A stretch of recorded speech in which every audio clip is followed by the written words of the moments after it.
Hello guys, welcome once again to our revision series. This is Maranda High School Pre-Mock Examination Biology Paper 2 2025. And let's go straight to question 1. Define the term mutation. And mutation is a sudden or the spontaneous change in the genetic makeup of an organism or an individual.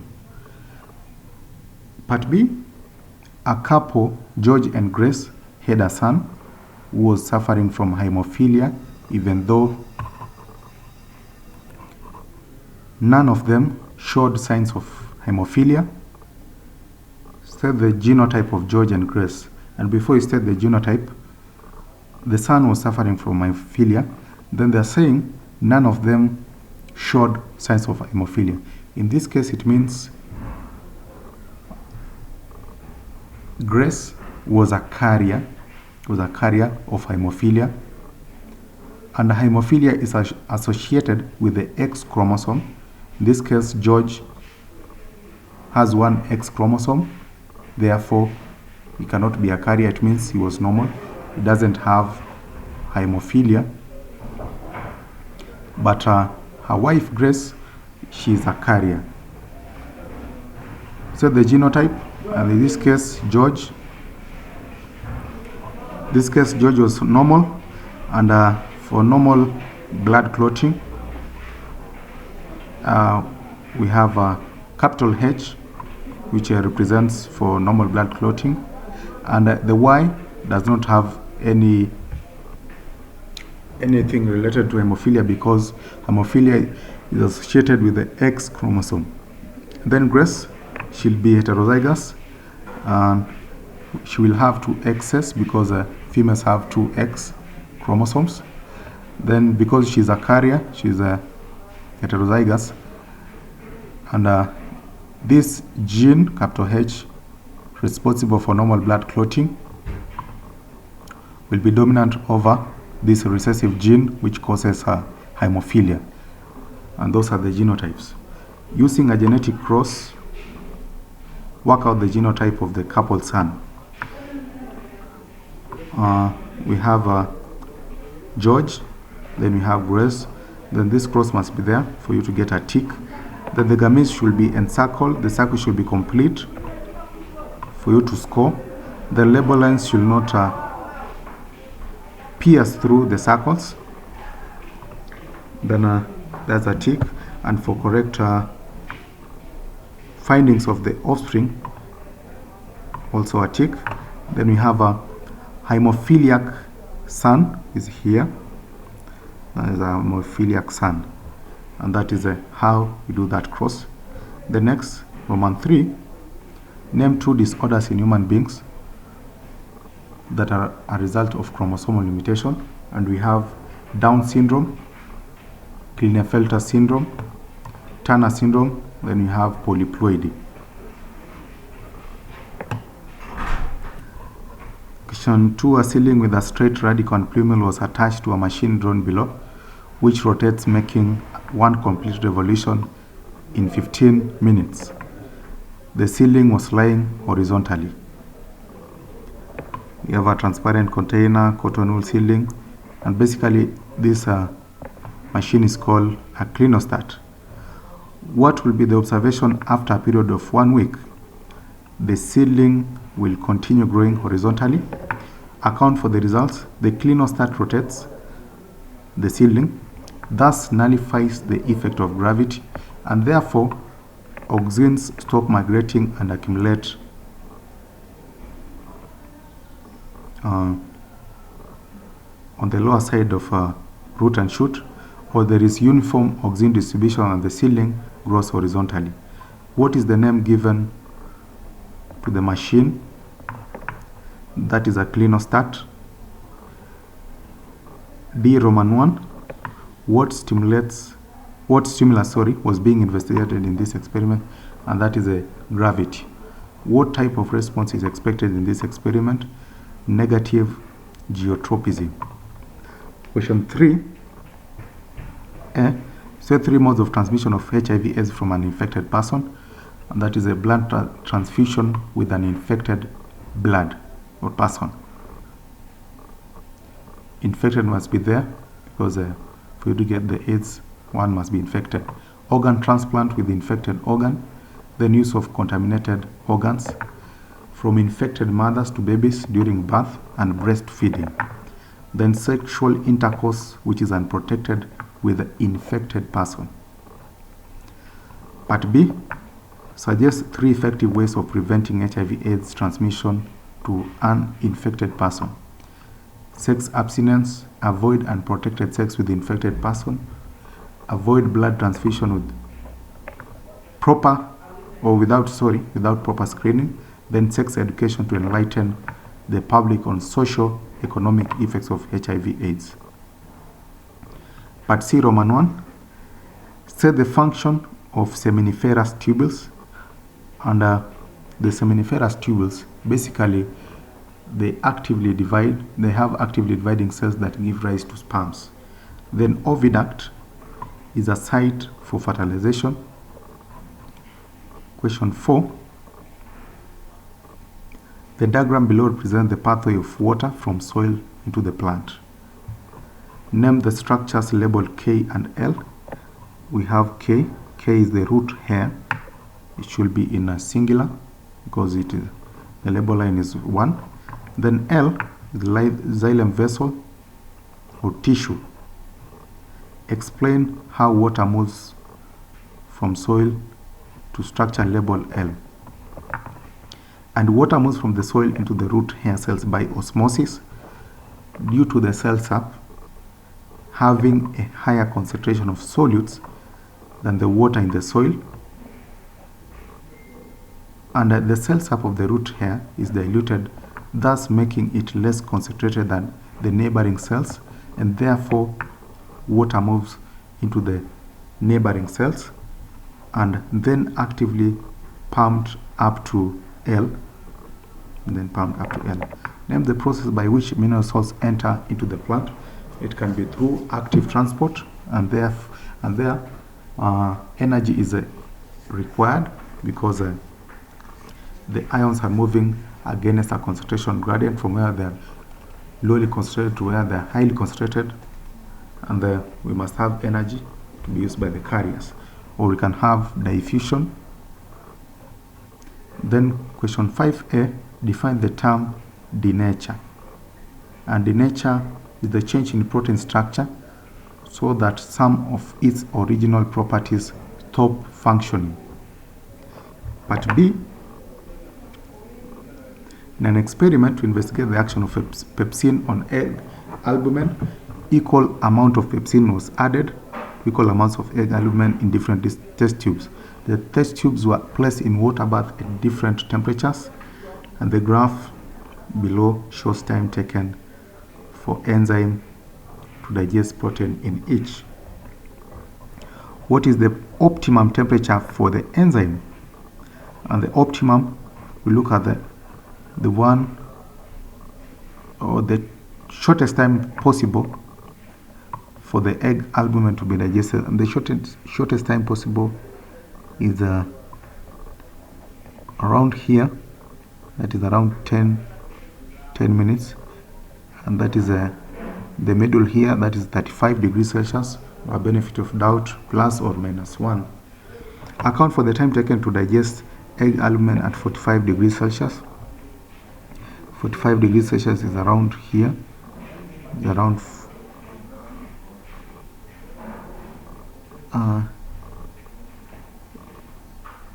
around 45 degrees Celsius, and the time taken is more because enzyme pepsin is being denatured. The enzyme pepsin is being denatured. In which form is the enzyme pepsin secreted? And that is a pepsinogen, that is the inactive form. Give a reason for your answer, and that is to prevent auto-digestion of the stomach wall. To prevent digestion of stomach wall in absence of protein food, or to prevent digestion of cells or glands that secrete it. Name 2 products of photolysis. We have hydrogen atoms and oxygen gas. And because it is an M, we reject O2 and H. And in hydrogen atoms must be there, or ions. So the function of the pad of gum in herbivorous feeding, and that is basically the honey pad, and it provides surface for pressing vegetation to facilitate cutting. Question 6. In an experiment to investigate the effect of heat on germination of seeds, 12 bags each containing 60 pea seeds were placed in a water bath maintained at 85 degrees Celsius. After every 2 minutes, a bag was removed and seeds contained in it planted. The number that germinated was recorded. The procedure used for pea seeds was repeated for wattle seeds. The results was as shown. You can look at the table. Time in minutes, pea seeds. The number of seeds that germinated, the number was highest at 0 minutes, and as you go down, it is decreasing up to 0. Then with the wattle seeds, at time or minute 0, they were 0, they were increasing, then up to this point, they decreased. Using a suitable scale on same axis, draw graphs of number of seeds germinated against time. And time must be on the x-axis, and the x-axis should be labeled time in minutes, the same to y-axis, number of seeds that germinated. Then origin must be there, because both axes start with 0. The origin is 0. It must be indicated for you to get maximum points. Without the origin, you'll be able to get the marks for labeling only. Then correct plotting. We have the wattle seeds. We have 0 up to the 6th minute. As you can see, it is 0, 0, 0, 0 up to the 6th minute, which is increasing. The number of seeds germinated increasing up to 22. Then on the other side, pea seeds were 60, and they are reducing as time goes by. And our first plotting point of time against the number of seeds that germinated in pea seeds, we have 60 at 0 time. As you can see, the number is decreasing up to 0 at minute 22. Then these two should be labeled, the pea seeds, number of seeds germinated, and the wattle seeds. And the curve should be smooth curve, as you can see, smooth curve. Correct plotting points. And the curve cutting 3/4 the area. At what time would the number of seeds that germinated for each plant be same? And that is around 8.5 minutes. We look at this point where they have intersected and draw a line to this point, and that is 8.5 minutes, and that is a plus or negative 1. Many wattle seeds will have germinated if the 13th bag was available and was removed, and seeds contained in it planted at 24 minutes. 24 minutes is here. Let's look at those are 45 seeds. 45 seeds, because they're telling us what seeds will have germinated if the 13th bag was available, and basically it is just an extrapolation. 24 around 45 here. Then explain why the ability of pea seeds to germinate declined with time of exposure to heat. And pea seeds have soft tester, Heat easily penetrates and denatures enzymes or the hormones responsible for germination and therefore damage the embryo. Explain why the ability of wattle seeds to germinate improves the time of exposure to heat. And exposure to heat in wattle seeds increase in temperature softens tester, thus making tester more permeable. And the more should be written. Account for the shape of the graph for wattle seeds which germinated between 20 to 24 minutes. Let's look at the wattle seeds at 20 to 24 minutes. We have 20 to 24 minutes. And it is decreasing. There was a decrease in number that germinated since after 20 minutes, tester was now permeable and thus heat penetrated and denatured the enzymes or the hormones or damaged the embryo.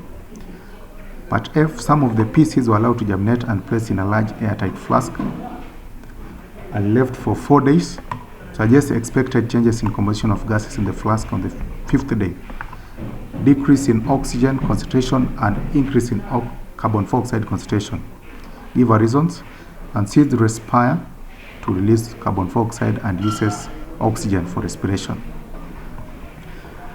Part G, name 2 factors other than those investigated in A above which affect dormancy, and we have absence of light, underdeveloped embryo, lack of growth stimulator or enzymes or hormones or gibberellins, presence of inhibitors.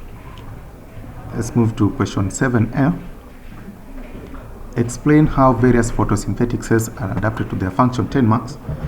We have guard cell. It is a bean shaped to bulge outwards when turgid and open stomata. Contains chlorophyll, which is in the chloroplast, which offer site for photosynthesis, hence produce sugar. Then they have a thick inner wall and a thin outer wall for differential expansion. Then palisade mesophils, they are cylindrically shaped with the longer axis perpendicular to the leaf surface to provide maximum surface area for photosynthesis. They have numerous chloroplasts with more chlorophyll to provide more surface for absorption of light for photosynthesis. Then spongy mesophyll cells are loosely packed to create large intercellular air spaces for circulation of carbon dioxide. Photosynthetic cells, they contain chloroplasts with chlorophyll which offer site for photosynthesis. Then part B, discuss role of microorganisms in the nitrogen cycle. Role of microorganisms in the nitrogen cycle. And the first microorganism we have the nitrogen fixing bacteria, or what we call rhizobium bacteria, and it is found in root nodules of leguminous plants and converts free atmospheric nitrogen to nitrates. Then Clostridium and Azotobacter, they are free living bacteria and they convert atmospheric nitrogen to ammonium compounds that are in turn converted to nitrates. Chlorella, nostoc and anabaena, they occur in soil or water and convert atmospheric nitrogen to nitrates. Then we have Nitrosomonas and Nitrococcus, they convert ammonia to nitrates. Then saprophytic bacteria, they decompose protein content of dead organisms to release ammonia. Then we have denitrifying bacteria, Pseudomonas denitrificans and Theobacillus denitrificans, they convert nitrates to ammonia and finally to atmospheric nitrogen. Next question, that is question 8. Explain how human skin is adapted to protection and thermal regulation. And for protection, it has a conified layer made up of dead cells that are filled with keratin to protect underlying tissues from mechanical damage. Then sebaceous glands, which secrete sebum, and sebum is antiseptic and hence kills pathogenic microorganisms on the skin surface. Then sweat glands, and sweat glands secrete sweat containing salt and lactic acid that kills pathogen on the skin surface. Then we have Malpighian layer, which has melanocytes, and melanocytes secrete melanin to protect the skin from ultraviolet rays. Then a subcutaneous layer, it has adipose tissue, which is able to absorb shock, Then on thermoregulation, subcutaneous layer has adipose tissue containing fat, which insulates the body against heat loss. Sweat gland is secrete more sweat during the day, and water in the sweat evaporates by absorbing latent heat of vaporization, hence cooling. Then we have blood vessels. When body temperature rises above the optimum or above normal, the arteries or the arterioles in the skin, the arterioles specifically in the skin, vasodilate, and that is increasing in diameter more, and more blood flows close to the skin surface, hence more heat is lost to the environment. And when the body temperature falls below the normal or the optimum, the blood arterioles or blood vessels in the skin vasoconstrict or reduce in diameter and divert blood to a shunt system, hence heat is conserved. Then we have hair and erector pili muscles. When the body temperature falls below the optimum, erector pili muscles, they are able to contract and hair stands erect or upright on the skin surface, trapping more air, thereby conserving heat. And when the body temperature rises above optimum, the erector pili muscles relax, making the hair lie flat on the skin surface, thus trapping little air, hence more heat is lost. Then the nerve endings, they detect and relay any pain impulses to the brain for interpretation. Thank you guys for listening, and I hope you like, you subscribe and comment for more revision materials.